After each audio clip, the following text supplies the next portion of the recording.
Michelle Graves, your host on The Power of Money, and I'm honored to have you as a part of my world in this coming segment. With The Power of Money, as you know, we are interested in three things. First, that you get the necessary education so that you and your family will have the information to do well in these difficult times. The second thing I'm interested in is for you to be empowered to prosper. I want only the best for you, but you can't get that if you don't have the education and then the drive to make it happen. And the final thing, and perhaps the most important thing, is that you be energized. Because life is more than a journey. Life is about living. And so I want you to learn these things and to be empowered and encouraged and energized. I'm Michelle Graves. Now here we go. And welcome to today's segment of The Power of Money with your host, Michelle Graves, affectionately known for the past 40 years, yes, 40 years, as the Money Lady, nationally, internationally, and of course, in the state of Ohio, where I produce out of DATV in Dayton, Ohio, a 9-year marriage that has just been so exquisitely wonderful that I think I'll stick around if they'll have me. But today's show is of special interest to so many of us today who are dealing with family changes, particularly as it relates to parents and grandparents. This is not a show, really, this show is not a show identifying young people. We're focusing on our older generation, which is very, very real for a fact. We know that with the aging of America, so many things have changed and will never ever be the same. And I want to speak openly, transparently with all of you. So many of you have been with me for years. Exactly. I started doing television in 1982, and I've talked about a variety of subjects, many of which you can type in YouTube, Michelle Graves, and Power Money. You'll just see tons and tons of shows because I have an abiding interest in people and how you can get through difficult times. You and your family, it is about family, whether it's your birth family or it's your church family or synagogue family or your network of tribes, whatever, but we all have a need for community, and community is most easily expressed through family. So it is with great a level of difficulty that I have this show today, because I'm going to be talking about a subject that I am walking through right now as we speak. Michelle Graves, the Money Lady, is dealing with elderly parents and what that means, and more specifically about a skilled nursing facility, which we used to call in the day a nursing home, but today things have changed significantly. So I want to talk to many of you who are facing this. Despite Corona and COVID, there are many, many millions of Americans who are plagued, families upended over Alzheimer's disease, which is a terminal disease. There is no cure. There is no medicine that'll make it disappear. It is the complete degenerative process of the frontal lobe that's up here of the human brain. And it's extremely, extremely expensive in terms of our society. We have other reasons that people go to nursing homes, but I'm just sharing with you my personal experience in dealing with, as a child of a person that has that horrifying condition. And for those of you that know anything about it, it'll change your world. It will change your world, guarantee. I'm also going to suggest that for those of you that are dealing with Alzheimer as a right now situation, stop being a hero, because it's going to break you down. I'm just going to tell you, it's going to break you down. It's going to make you behave in ways you just didn't think you did. But there's an excellent, if you're Facebook members, there is a group of about 25,000 members called Memory Group. And I'm going to urge you to just click and join Memory Group. It will help you to understand all of the things that people are dealing with right now. I don't know if it's a global site, although we have people from other countries that do give their insights and thoughts, and we encourage each other. It's been a help to me because this is just something you can't explain without sounding like you are psycho. I'm just kidding. Stop. So I'm going to talk about today, should mom or dad go into a nursing home, also known today as a skilled nursing facility, or not? Yes or no?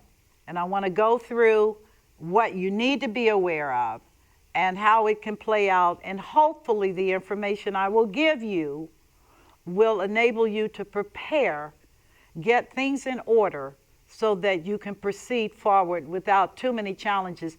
And I don't care how well organized you are, and I am, it's still a whole lot of hoops, a lot of challenges, etc. So let's go back.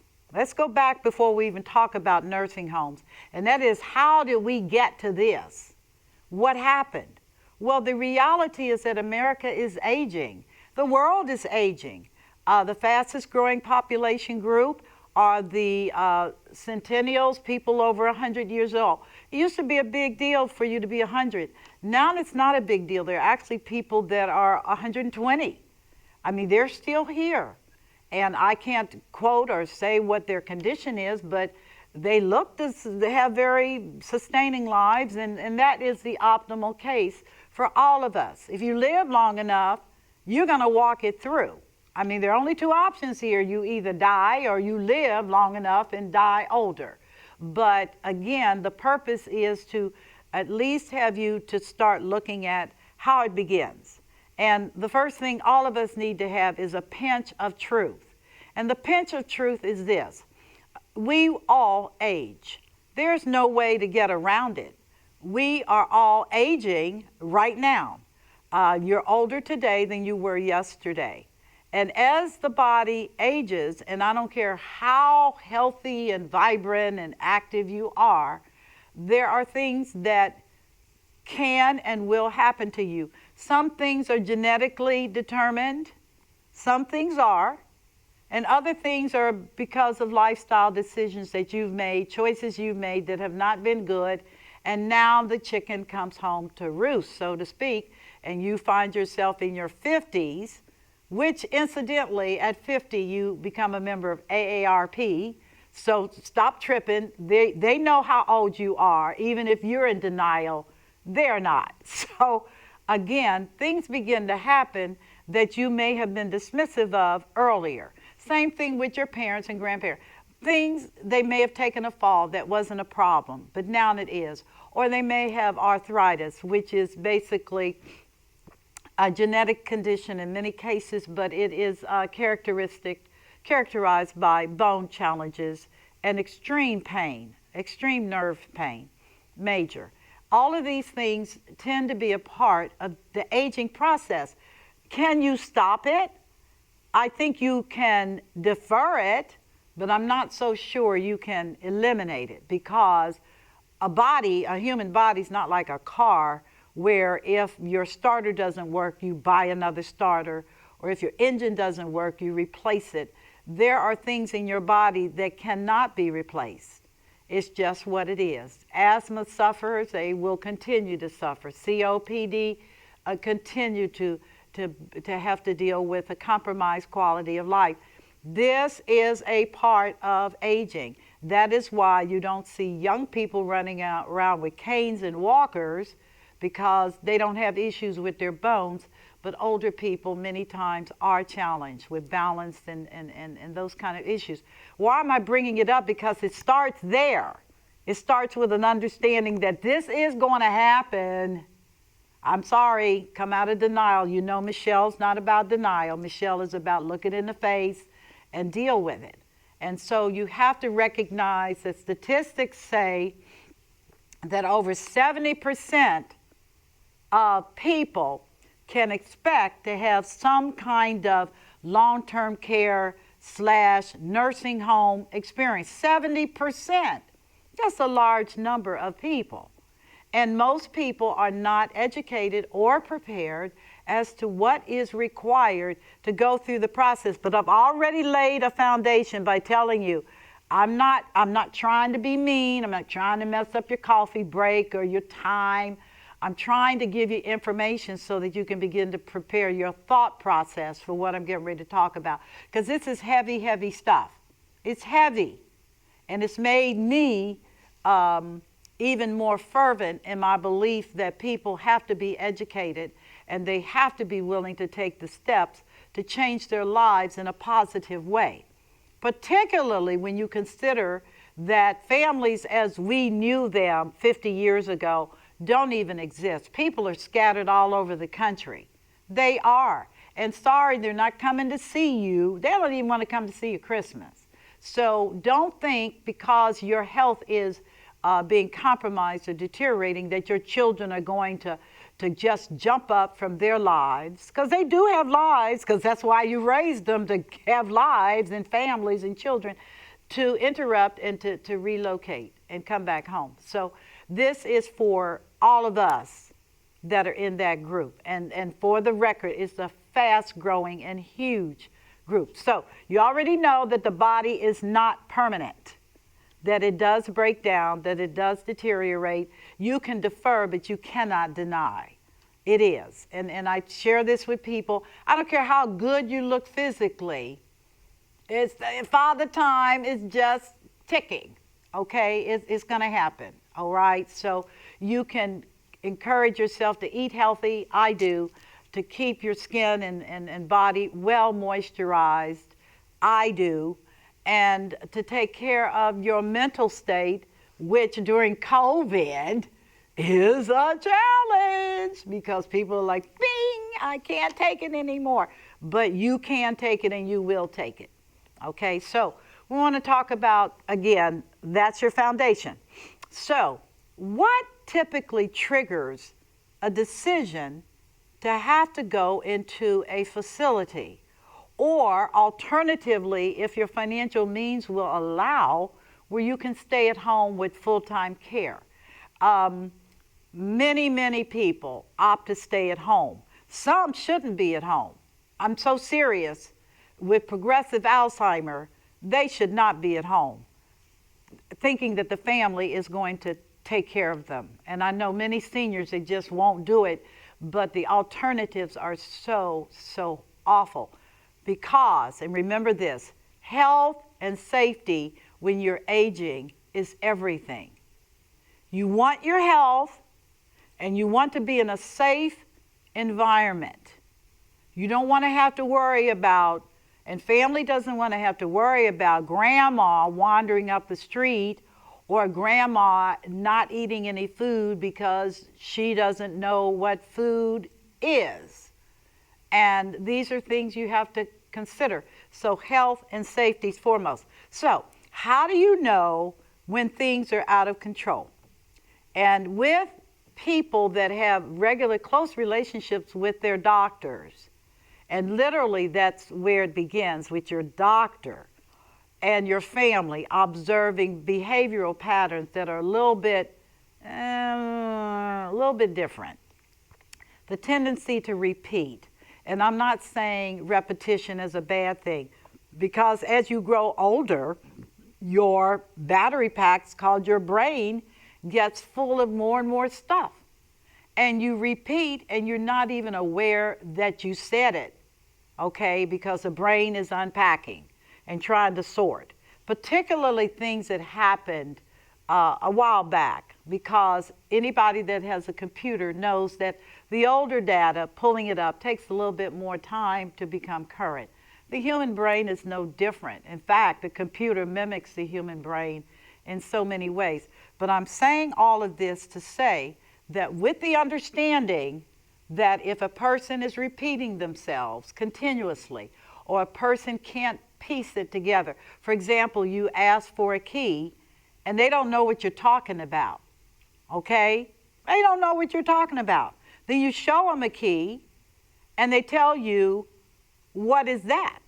You say, it's a key. And they don't know it's a key.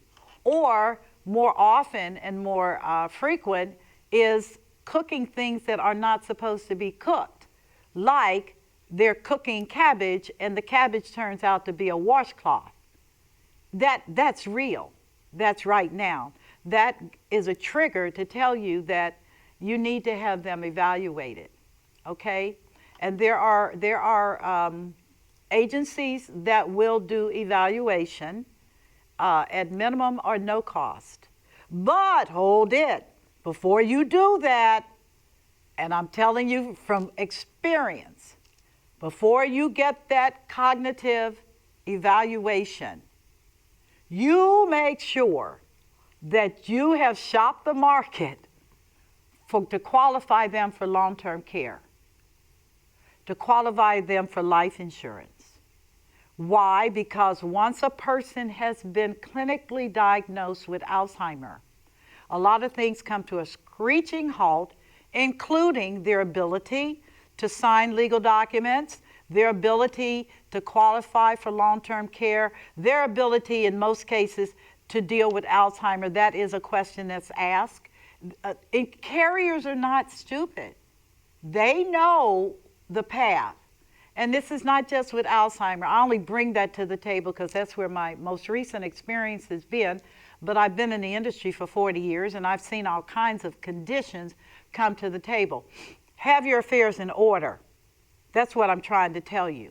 Or if your parents are not cooperative, you're going to have to push the button.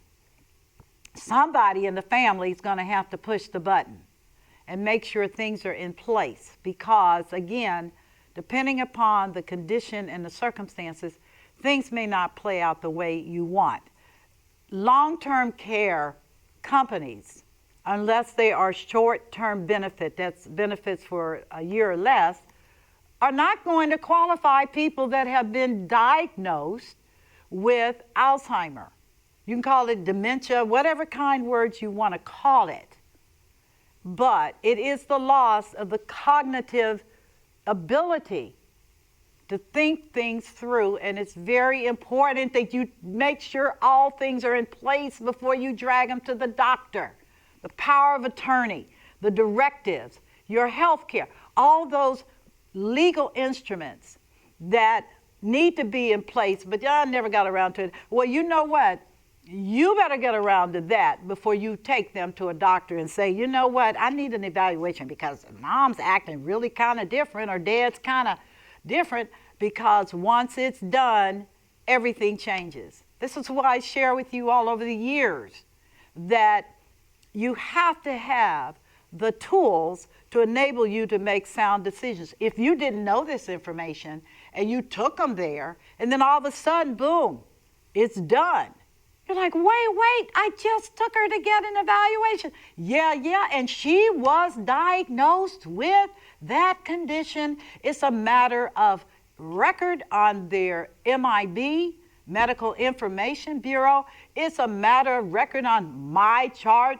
It's a matter of record, period. And once it's a matter of record, the courts step in and they say, nope, can't do it because you can't sign documents and you're not in your full right mind. That's just the way it is. So I say that as a caveat moving forward. So you've got everything in order. That includes, hear me well, that includes itemization of their bank statements. You have all that organized. You have organized their will. If they have a trust, you make sure that you know which kind of trust. There are two types. There should be legal counsel involved. Don't try to do trust on your own, okay? That's not right. And don't download one from internet, okay? This is important. This is specific to your family member, your mother, your dad, grandmother, grandfather. And you want to go on and make sure all those key things are organized. Now, there's a reason for that. The reason I want everything organized is because if your parents have to go on to government assistance, which the majority of seniors that are in facilities are on, guess what? That's the checklist, okay?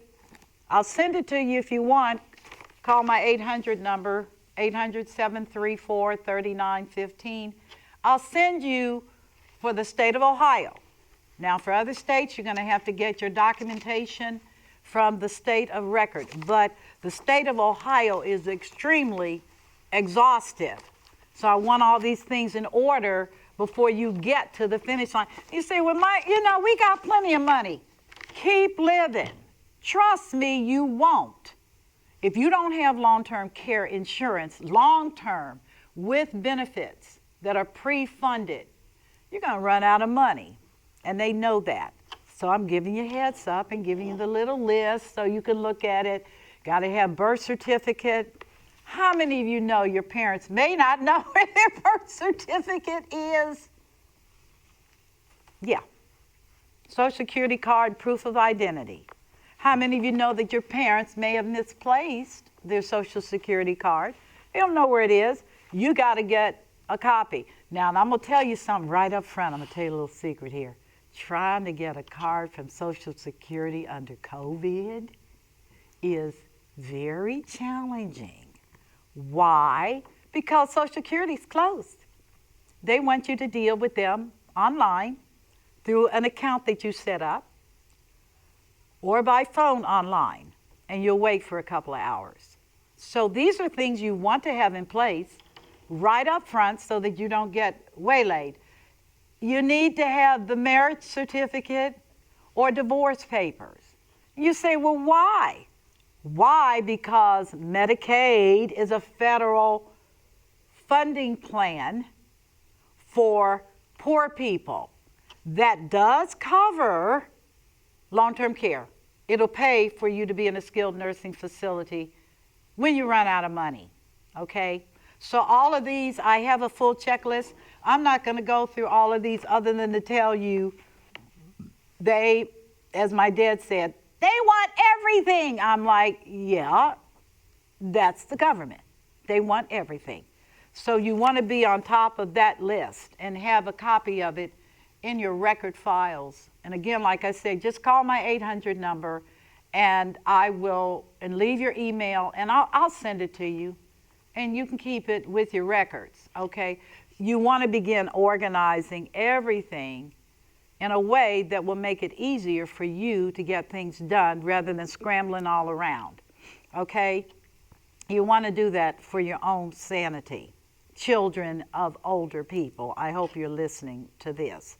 So when do you know things are out of order? The first thing is, of course, you deal with your doctor or physician and get, if it's Alzheimer's, you want to get a correct diagnosis. If it's for some other condition, that's a little bit different. For people that have other conditions, many times they can manage at home. But here is the thing. If you are in a facility or at home, practitioners, healthcare practitioners, are going to want to do an assessment using the term of activities of daily living. You may hear ADLs, 2 out of 6 ADLs. What is an ADL? An ADL is essentially the physical skills that are required to manage one's physical needs, including personal hygiene and grooming, dressing, toileting, transferring, and eating.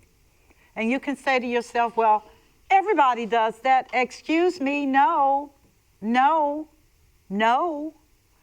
Typically what happens, and I can only share this from experience, but the trigger is your mom or dad may have had a heart attack or may have had to go into the hospital for surgery, and they are having a difficult time doing certain activities, bathing themselves, cleaning themselves, cooking, using the bathroom, those kinds of things. Those are known as activities of daily living.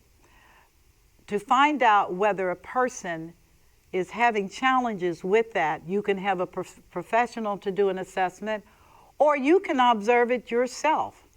But at some point, that has to be dealt with, which is, are they able to feed themselves? Are they able to go to the bathroom by themselves? Are they having challenges getting out of the bed? Believe it or not, getting out of the bed is a challenge for those of us in great health. I mean, that you got to get out. You don't just roll out, you got to get down. And that can be very difficult, okay? Particularly if you are recovering from surgery or you are having arthritis issues, multitude of things, okay? That is what that means. The ability to feed yourself. You think, oh, that's easy. Well, you know what? It's easy if you can. There are some people that cannot feed themselves. And again, that's an activity of daily living. Ambulating, which is the ability of a person to move from one position to another and walk independently. That's why you see a lot of seniors with canes and walkers. That does not mean they are nursing home ready or even eligible. They may be able to maintain a level of independence that does not require issues of, remember what I said, health and safety. They're able to cook, clean, all these kind of things, and they are safe. So they don't have a need to be in a facility. Now, I know what everybody's saying out here, which is, my mom's not going to go to a facility. Hop, time out, wait a minute. While you're looking at, is this a yes or no, the question I ask many, many people and have over the years, if something happens to you where you're not able to take care of yourself, even something, like I said, the rule is 2 out of the 6. You're not able to feed yourself. You're not able to dress yourself. As an example, who's going to help you? And just be honest. If you got kids, look at it. You raised them. Who's going to take care of you? Who's going to attend to you with love? Because you can pay for care, but is it a care environment of love?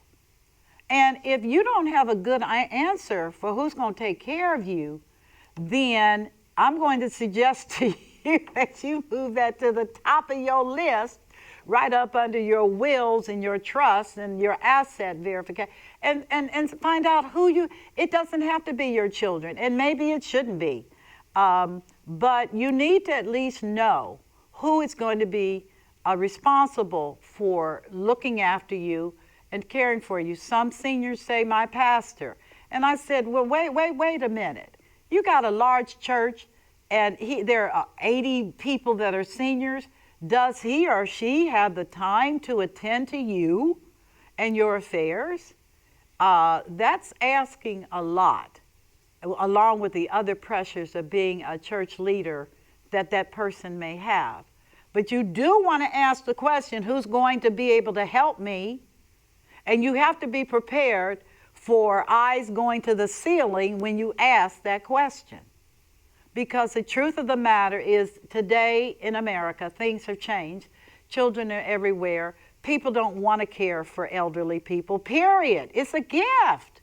I believe it is a gift to do that, okay? So if you don't have any children that have that gift, then you may want to begin to embark on the process of identification of people and resources that can be of help. And there are resources that you can take advantage of now while your health is okay, that does not require you to go into a facility, but they can provide you with help. For those who are lower income, the Council on Aging and the various aging agencies throughout the United States have people that can do evaluations, assessments, even allow you to have people to help to clean your home. They have various levels of care. Many of you may not be eligible because it is income specific.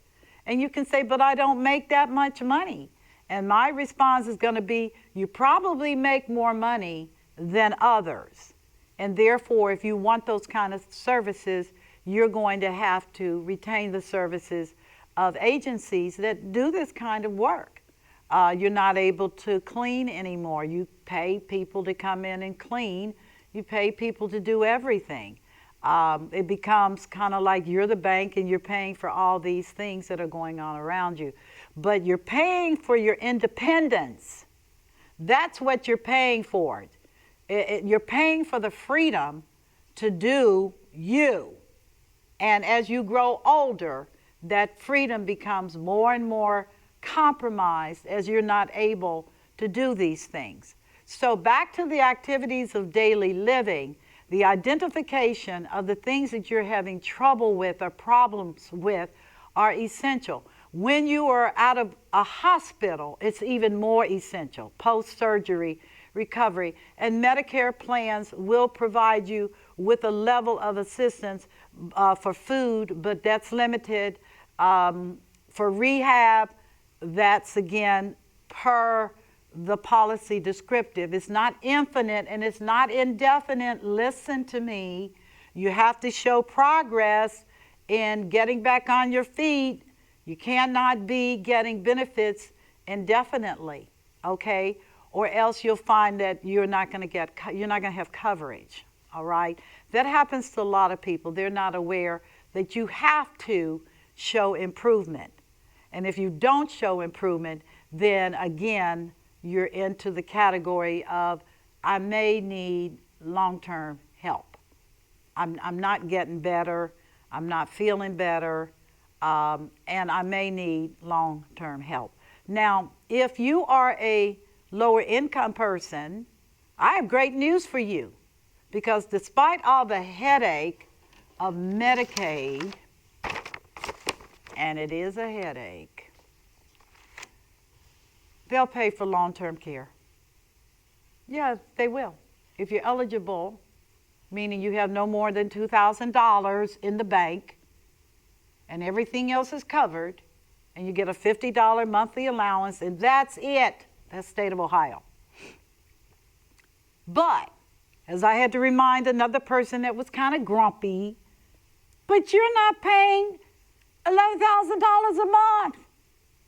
It could be different. We live in a country where the government will take care of people who are elderly, who have health issues.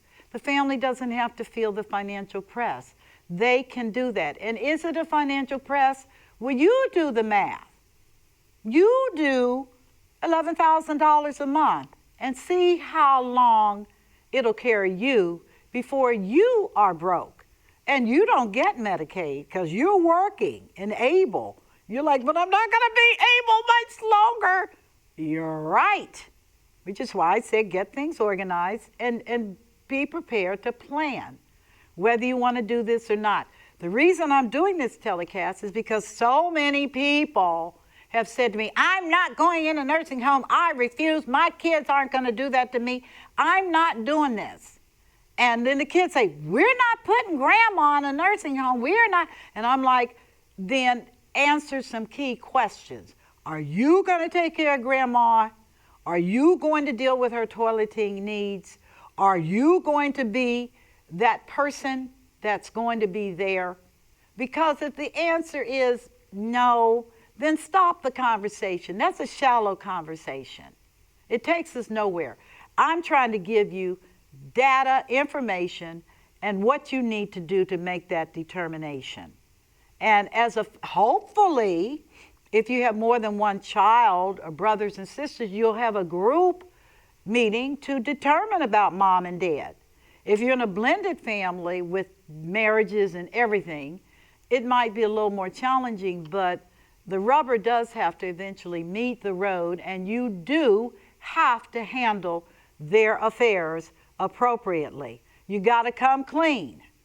Okay, you got to come clean. Now, I will say to you as a financial professional with over 40 years, the most disheartening thing for me is you built people's portfolios up. Oh, you've done this, you've done that, blah, blah, stocks, bonds, index accounts, blah, blah, blah. And lo and behold, they're now needing the money to live on. And they begin to bleed their accounts because she's got to be paid for as a private pay at a facility. That's correct. You will pay them until you run out of money. You're going to pay them because it's a service rendered. And to see a portfolio decline to the point of no money is an ego buster, which is why did I take all this time and money to build, and at the end of the day, they have nothing. They have nothing. With Medicaid, you can't have cash value in your insurance account over $2,000. Actually, it's $1,500. They tell you you better go on and assign those contracts and get that off your asset list. Why? Because that is money. That's money that the government can take and use to pay for your care or the care of your beloveds. So I'm saying all this so that you can perk your ears up and be comfortable with the terms. Now there's also another term that's called instrumental activities of daily living. And this is a little bit more complicated. The ADLs are more generic. The instrumentals have to deal with managing communications on your life, managing your medications. Oh, by the way, medications. You need to make sure that your family knows what you're taking. And as a part of the physician evaluation, and I hope you plan on going with your parents or parent to it, because it's extremely important that they do a review of the medications and make sure that your parent's condition is not the result of bad combinations of drugs. Yeah, drugs have contraindications, which means they have a bad side. And when you mix them together, and so many people over the years have dealt with so many doctors who've given them this, given them that, and a lot of their situation may not even be related to their health, but to the drugs. So when you go to see them talking about why mom or dad isn't functioning, you bring all the drugs as well, because it could very well be that it has nothing to do with cognitive decline, but it has everything to do with the drugs that they're taking. Okay? Heads up. All the drugs. Okay? Go to the bedside, go to the bathroom, look in the kitchen cabinets, look in the kitchen shelf, look in the bread basket, because they push a lot of stuff in there because they know it's a lot of drugs and they don't want people saying anything to them. But you're going to have to pull all that stuff out, put it in a bag, and take it to the doctor and say, you need to tell me what this does and doesn't do. Okay? I'm just saying to you, people are on a lot of drugs. And a lot of that stuff I know has negative outcomes. I know this. It has to. It's too much stuff. Okay? So you want to make sure while you are preparing for the decision making as a part of the evaluation is to take all medications from the house and get those in. Now, are you beginning to see how complicated this is and how much time it will consume to get it done right? And why families fight? Because the person that takes this on is just, they don't have an idea. It's endless. It's endless. It's endless. So the evaluation process with the doctor should include a managed care team, particularly if they're over a certain age. There should be more people looking at their health than the doctor, the social worker, any specialist, etc. That needs to be a part of the assessment, and it's called a managed care approach. And I personally think it's the way that healthcare had better go. You've got to have a team. You can't go and see a doctor for 15 minutes because and he pecks a computer the whole time and looks at you once in a while. And as you say to him, "Are you listening to me?" And he's like, "Yeah, sure. What'd you just say?" Right. Maybe you need to make a change, okay, while you're looking at this whole thing. So you go through the evaluation and you wait for outcomes and results. In the meantime, because you pulled together all this information that I told you about, and you've been keeping current, and you know how much money they have in all their accounts, the question that then becomes, well, where is mom or dad going to go? Well, I'm going to tell you something. Welcome to an interesting world called evaluating nursing homes. The good thing is that the state of Ohio has a website that allows you to go and look at every nursing home and see how they rated them when they inspected them. That would be a good beginning. A more important beginning is if you are paying privately, you are going to get optimal care and optimal facilities. But please be aware that private pay probably will not accept Medicaid, which simply means that when you run out of money, you got to leave. And so my position is, while you're looking at facilities, look at facilities that will provide private pay, that's what they call it, private pay, as well as facilities, that same facility will they do Medicaid, which is, if we run out of money, are you going to put mom out? And truthfully, they'll tell you, yes, ma'am, we will. And you're like, oh my, where's she going to stay? Well, she can stay with you. Oh, no, I don't think so. Now, for those of you that can do that, and they can stay with you anyway, and you're equipped, you're a nurse, or you have the skill sets of a professional, you can set up a coordinated care for their attendants, then go for it. But please don't go for taking care of mom and dad if you have not prepared your spouse, number one. Did you hear me? Your spouse. And I say this with men specifically, because you're going to bring your mother in and expect your wife to take care of her because you're not going to have time. No. That's not the way it works. It has to be a shared decision, shared responsibilities, etc. if you're going to do full optimal care for that elderly person, okay? Many families are taking care of loved ones, okay? But many families cannot. You need to know where you fit in on it. That's a good way. If you can take care of them and you can arrange for their nurses and other people, are you going to be the nurse? Are you going to administer the medication? Are you going to give the baths? Are you going to do the washing and the cleaning? That's daily. Then I applaud you. You're a saint, really a saint.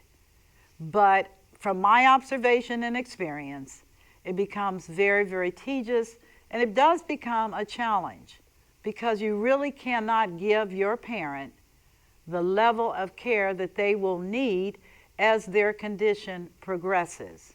I mean, for real. So, back to evaluating nursing homes.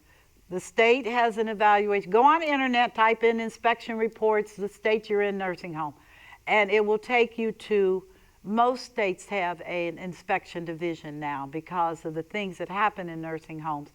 And for the record, things have changed. Nursing homes are highly monitored. If you see something that doesn't look right, don't put your mother there. That's simple. If there's a smell that won't go away, even in private pay where they're shelling out $12 a month, cleanliness may not be the protocol. Don't put them there. There are choices you can make, including if there's enough money, you may want to keep her and, have her there and use her money to keep her around.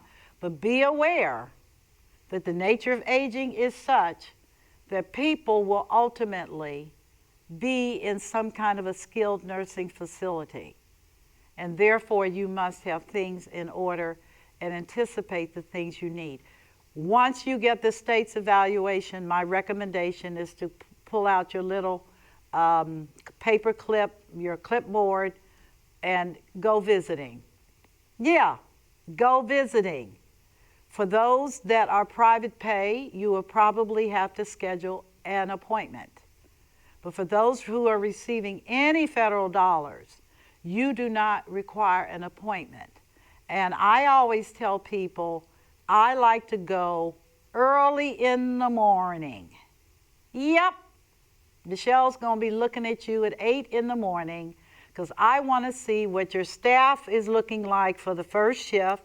I want to look at your breakfast menu to see what you're feeding them. I want to look at, did they sleep well? Are some of them not moving from the bed? I need to look at all those things, and they can't prohibit you from doing that. Now, don't be braggadocio and don't be obnoxious.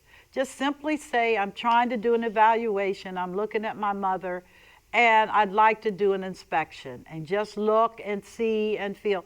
And it's been my experience, and I don't know how many nursing homes I've gone to.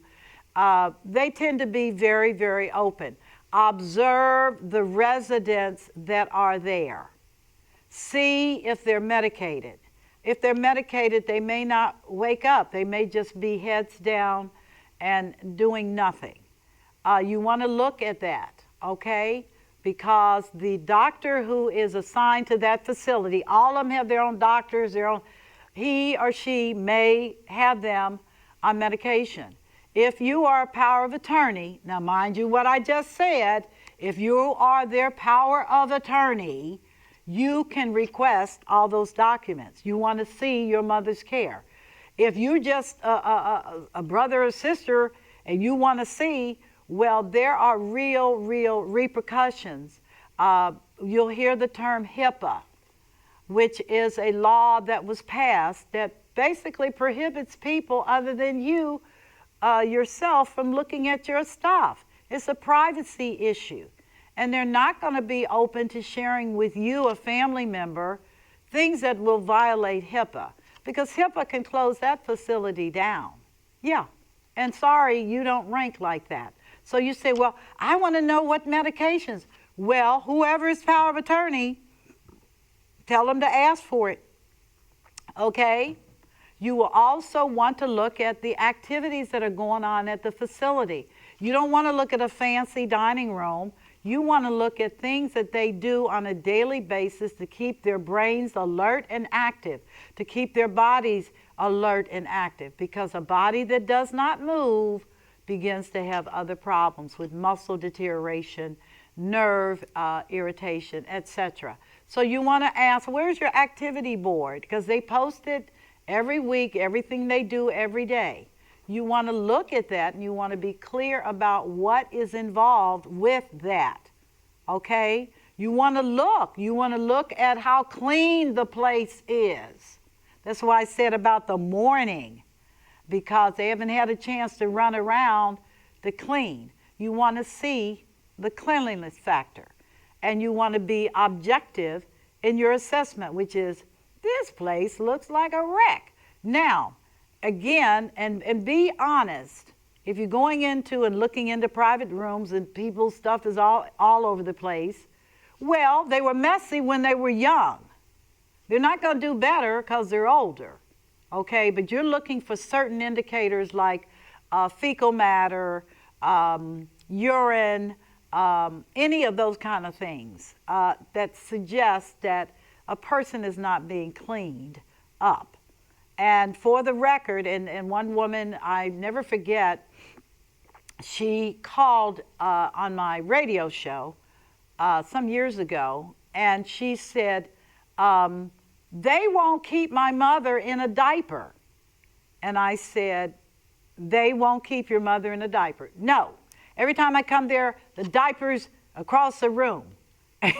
and I said to her, is it possible, just is it possible, that your mother's taking off the diaper and pitching it someplace else because it doesn't feel comfortable? It may be an institutional grade. Have you thought about buying her over-the-counter diapers that are softer and much more expensive? And she said, but isn't that included with what I paid? And I said, unless you want to deal with the headache of picking up her institutional diapers, you might want to just provide diapers and instruct them to put them on your mom, okay? It would be a help. It's going to help you to get through that. These are some of the things that people don't consider when they are looking at facilities and are so hard. Now, don't get it wrong. Some facilities are just, But I will say to you, it was my experience in evaluating and looking at so many of the facilities in Southern Ohio. I found that they were very efficient, that their staff was very, very caring. But when I say caring, you got a full floor of patients, so they cannot sit down and give your mother or dad undivided attention. They've got to keep order in the place. They've got to keep, there are people in there that are sick for real. And they can't have people that are healthy interfering with the other person. So just know from my own experience, that's something you need to be aware of. Internet is such a blessing. I'm not kidding you, because you can get assessments, you can get resources, you can find help. And for many of us, the biggest challenge you're going to meet is finding help for real. That comes down to having to terminate private duty nurses because they sleep on the job. And you're like, what the heck? And then a family member says, well, you know, they're asleep on the job because this is their second job and you got a midnight shift. And I'm like, am I paying them or is this charity? Okay, so these are things that you have to think about. And you may have to go through more than one or two nurses. Nurses are always going to cost more than your LPNs. And that's the way that works. But again, and I say to all of you, be prepared to pay out a whole lot of money for private pay facilities, or keep them at home, or put them in a private pay that will take Medicaid, and just begin the process of spending down and liquidation of your assets to qualify them for Medicaid application. I can't stress to any of you enough that a part of life, which I've said over the years, is living it fully, cherishing the moments, being grateful to be able to see another person through a very difficult time. Believe me when I tell you that you will get a crown. You don't have to take my word for it. You're going to get a crown when you cross over. Why? Because you did what an honorable son or daughter or relative would do, and that is you loved and cared for those who could not care for themselves. That is awesome. So on today's segment of Power of Money, Michelle Graves, nursing home, yes or no? I didn't say yes or no. I gave you options because it's all about options and understanding, and then making decisions based upon an evaluation of all of the available information, and then going forth from there. Do not get emotional. It's hard, but this must be done.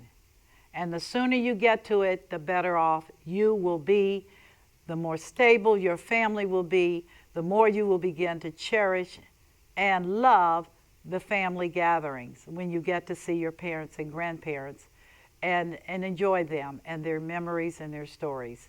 I'm Michelle Graves. This has been today's segment of The Power of Money, Nursing Home, Yes or No. And before I conclude, I had to make the decision to do a skilled facility. Health and safety are paramount. Keep me in your prayers. I appreciate all of you listening in as you have faithfully listened in over the years. And I thank you, and God bless you, and I'll see you next time. Bye-bye.